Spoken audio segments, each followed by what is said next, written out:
So no model that only takes ozone as a change can reproduce the warming of the last century. They can only do it if they include the change in the greenhouse gases. So what's wrong in these models?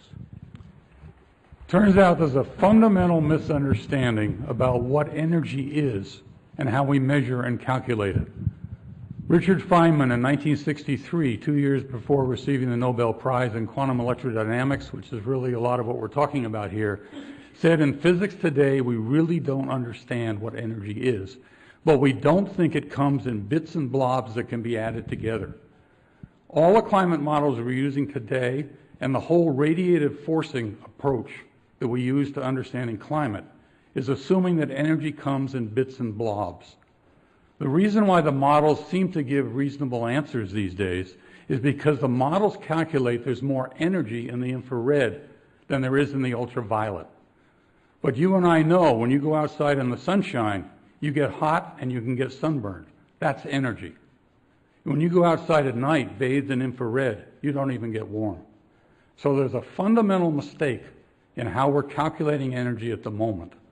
And the data, both in the last 100 years and throughout the geologic time, as I explain in my book, fit much better the effect of ozone depletion and calculating the fact that ultraviolet energy is 48 times more energetic than infrared energy. So an amazing number of assertions here that I think I fundamentally disagree with. I mean, I've looked at these radiation codes. I don't see a fundamental, I mean, everybody knows what a photon is, how much energy it carries. We measure those from satellites.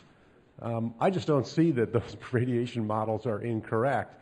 And I'd like to see you actually show an algorithm or do a calculation here of the radiative flux and match that to observations. Otherwise, you know, what you're asserting here is just correlations. Can't be true. What we're talking about here is a fundamental change in the foundation of the science that all of us have been doing for our lives. If I could convince you in 12 minutes of this change, I'd be amazed. What's important is we all agree that E equals h nu is the energy of a photon. But if then the next thing people say is when you got a lot of photons, you have more energy. We measured those photons. That's not true. You don't get more energy. A photon is energy, or what we call a photon is energy. But when you have 2 photons or 4 photons, that doesn't mean you have more of that energy, but you don't have more energy. Think of the gasoline in your car. You just got done showing all these ozone data. Those are calculated by measuring the photons. We calculate that total ozone correctly. You've shown it here. You've shown those ozone hole pictures.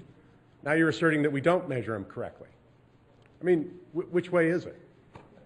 We're not measuring energy correctly. I have to work with the graphs that are available and the papers that are available. But photons, you cannot add photons together. Just think of the gasoline in your car. It powers your car with a certain energy. That energy doesn't change if your tank is full or if your tank is empty. So what does change is how long you can drive. And that's the way we need to look at radiation. Now, I fully understand that this is a shakeup, and again, I encourage you to read the book, to look at the sign, and if you want to come downstairs, we have a booth, and I'd be happy to talk to you about the details.